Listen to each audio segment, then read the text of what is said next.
தன்னை யாரென்றே தெரியாது என்று சொன்ன நடிகர் விஷாலுக்கு ஸ்ரீரெட்டி பதிலடி கொடுத்துள்ளார்.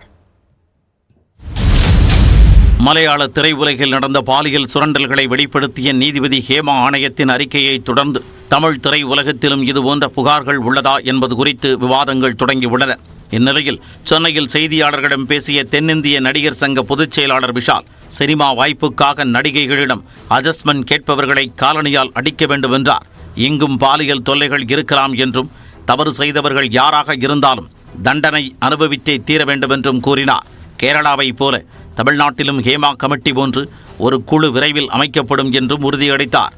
தன் மீது பாலியல் குற்றச்சாட்டு சுமத்திய ஸ்ரீரெட்டியை யாரென்றே தெரியாது என்றும் விஷால் கூறினார்.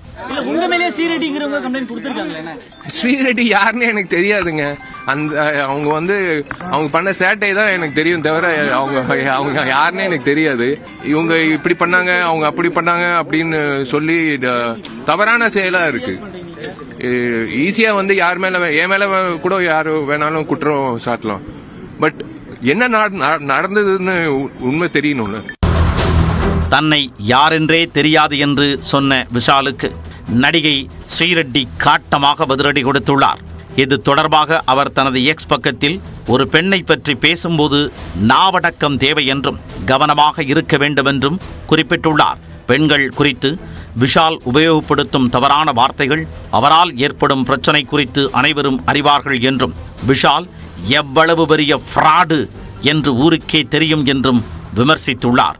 ஊடகத்திற்கு முன் பேசிவிட்டால் மரியாதைக்குரிய நபர் என்று நினைத்துக் கொள்ள வேண்டாம் என்று அறிவுறுத்தியுள்ள ஸ்ரீரெட்டி, உங்களின் வாழ்க்கையில் வந்த பல பெண்கள் விட்டு சென்றதற்கான காரணம் என்ன, உங்கள் நிச்சயதார்த்தம் நின்றதற்கு காரணம் என்ன என்றும் வினவியுள்ளார். மேலும் தன்னிடம் நிறைய செருப்புகள் இருப்பதாகவும் அதில் ஒன்று வேண்டும் என்றால் தெரியப்படுத்தும்படியும் விஷாலுக்கு ஸ்ரீரெட்டி பதிலடி கொடுத்துள்ளார். ஸ்ரீரெட்டியின் இந்த பதிவு தமிழ் திரையுலகில் பரபரப்பை ஏற்படுத்தியுள்ளது.